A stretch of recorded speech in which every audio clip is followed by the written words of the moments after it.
পশ্চিমবঙ্গে এসআইআর এর সমর্থনে যারা বিজেপির হয়ে পুরো সোশ্যাল মিডিয়ায় দালালি করে বেড়াচ্ছে, তারা চুন কালি মেখে ঘুরে বেড়াতে প্রস্তুত তো? আজকে রাহুল গান্ধী যে তথ্যগুলি তুলে ধরেছেন, সেগুলো দেখে কি মনে হয়?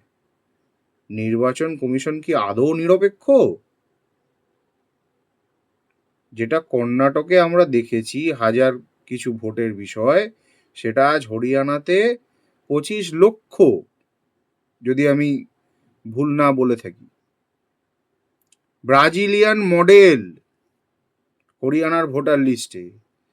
আচ্ছা, তো ব্রাজিলিয়ান কেন? গোটা দেশে তো রাশিয়ানের ক্রেজ চলছে, রাশিয়ান মডেল দিতেই পারতেন। এসব কারচুপি বুথ স্তরে সম্ভব নয়, এগুলো সব উপর মহলের খেলা। আজ এসআইআর এ বিহার ড্রাফট লিস্টে যে ভোটার সংখ্যা হারিয়েছিল, তারা কারা? তারা রোহিঙ্গা, বাংলাদেশি? আজকের দিনে দাঁড়িয়ে আমাদের এটা প্রশ্ন করতে হবে যে এই দেশের গণতন্ত্র কোথায় যাচ্ছে? আপনার আমার ভোটের কোনো মূল্য নেই। যদি এত ভুয়ো ভোটার এসে ভোট দেয়, তাহলে আপনার মতামতের কি মূল্য থাকবে? যার সরকার গঠন করার কথাই না, সে সরকার গঠন করে চালাবে, আপনার ওপর অত্যাচার করবে, আর আপনাকে মুখ বুজে সইতে হবে। রুখে দাঁড়ান, ঘুম থেকে উঠুন। হোয়াটসঅ্যাপ ইউনিভার্সিটির মাধ্যমে যারা দেশপ্রেমের নামে শুধু বিষ ছড়িয়ে গেছে, মানুষে মানুষে দ্বন্দ্ব সৃষ্টি করে গেছে, বিভাজন তৈরি করে গেছে, তাদেরকে চিনুন, না হলে আরশোলার মতো মরতে হবে আমাদের, আর কোনো উপায় থাকবে না। এসআইআর এর ফর্মের বিষয়ে কিছু কথা বলতে চাই। ফর্মটা অবশ্যই বিএলওর কাছ থেকে আপনারা সংগ্রহ করবেন, উনি বাড়ি এসেই দেবেন। আইডিটা চেক করবেন এবং ফর্মটা নিয়ে অবশ্যই ওটাকে আগে জেরক্স করবেন ভালোভাবে। সরাসরি ফর্মটা ভরতে যাবেন না, জেরক্স করে জেরক্সটা ফিল আপ করে তারপর ঠিকঠাকভাবে আসল ফর্মে তথ্যগুলো ভরবেন। কোনো সমস্যা হলে তৃণমূল কর্মীদের সাথে যোগাযোগ করবেন, বিএলওর সাথে যোগাযোগ করবেন। বাকি বাংলা বিরোধী শক্তিদের সাথে যোগাযোগ করে কোনো লাভ নেই, তারা আপনার ভোট নিয়ে ছিলিমিলি খেলতে ব্যস্ত। আজকে যে তথ্যগুলো সবার সামনে উঠে এলো, তাতে তো একটা বিষয় স্পষ্ট, যে ইলেকশন কমিশন হচ্ছে বিজেপির বি টিম, এবং যে রাজ্যে বিজেপির নির্বাচন জেতা সম্ভব নয়, সেখানে সুব্যবস্থা করে দেবে নির্বাচন কমিশন বিজেপিকে জেতানো। পশ্চিমবঙ্গের ক্ষেত্রে কি বড় ষড়যন্ত্র হচ্ছে ভেবে নিন।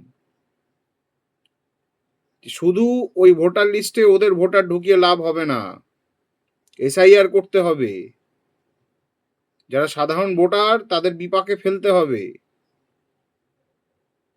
একটা অস্থিরতা তৈরি করতে হবে।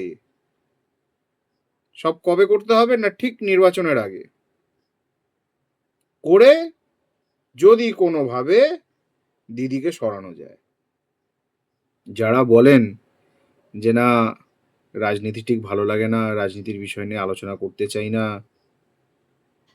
এসব থাক না, তাদেরকে বিশেষ করে বলছি, রাজনীতি নিয়ে মাথাটা ঘামান। আর বিশেষ করে যারা এই দেশের গণতন্ত্রকে গলা টিপে রোজ খুন করার চেষ্টা করছে, তাদের বিরুদ্ধে রুখে দাঁড়ান। কেন্দ্রের এই স্বৈরাচারী সরকার কিন্তু আপনাকে মানুষের মতো বাঁচতে দেবে না। বুঝতে পারছেন না কারণ এখনো পশ্চিমবঙ্গে মমতা ব্যানার্জি রয়েছেন, অভিষেক ব্যানার্জি রয়েছেন, তৃণমূলের সরকার রয়েছে। তাই ডবল ইঞ্জিন সরকারের কি নরক যন্ত্রণা সেটা আপনি জানেন না। যেসব দলিত ভাই বোনেরা আজ উত্তরপ্রদেশ, মধ্যপ্রদেশে বসবাস করে, তাদের জীবনটা নরকে পরিণত হয়ে গেছে।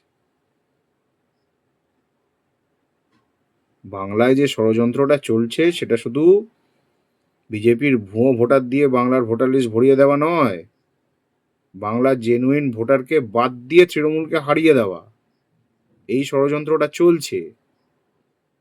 এবং আমাদের সকলের কর্তব্য এটা লক্ষ্য রাখা যে এসআইআর এ যেন কারোর নাম বাদ না পড়ে। আপনার ভাই, বন্ধু, এমনকি যে প্রতিবেশীকে আপনি ঘৃণা করেন, পছন্দ করেন না, তার স্বার্থেও আপনাকে এগিয়ে আসতে হবে। কারণ ভোটার তালিকায় তার নামটা থাকলে আপনি শান্তিতে বাঁচতে পারবেন এই রাজ্যে।